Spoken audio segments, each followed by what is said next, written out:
Hello everyone, সবাইকে দেখাচ্ছি যে গরমে কি এত গরম পড়েছে, তবুও ভিডিও বানাচ্ছি। তো কি করব, তোমাদের সবাইকে আমার ভিডিও দেখানোর জন্য তো ভিডিও বানাতে হবেই। তো আমার ভিডিও কেমন লাগে তোমরা সবাই একটু কমেন্ট করবে, শেয়ার করবে। তোমাদের ভালোবাসা সবসময় আমি পাবো, এটাই আশা করছি তোমাদের কাছ থেকে।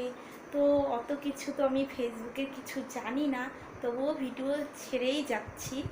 যাই হোক, যে যে আমাকে ভালোবাসো, কমেন্ট করো, লাইক করো, আমিও তোমাদের সাপোর্ট করব, তোমরাও আমাকে সাপোর্ট করো। এইভাবেই আমরা সব সময় এগিয়ে যাব, যেন সবাই কিছু একটা করার চেষ্টা করছি। আর কি করব, পড়াশোনা করেও তো কোনো চাকরি পাওয়া যাচ্ছে না, না? তাই এখন কি করব, একা একা থেকে তো কিছু করতেই পারছি না, তো সময়ও কাটে না। তাই ভাবি যে একটু ভিডিও করি তোমাদের সঙ্গে, তোমার ভিডিও দেখি, আমিও ভিডিও ছাড়ি। তো সবাই সবাইকে সাপোর্ট করো, এই কামনাই করি। তো বাই।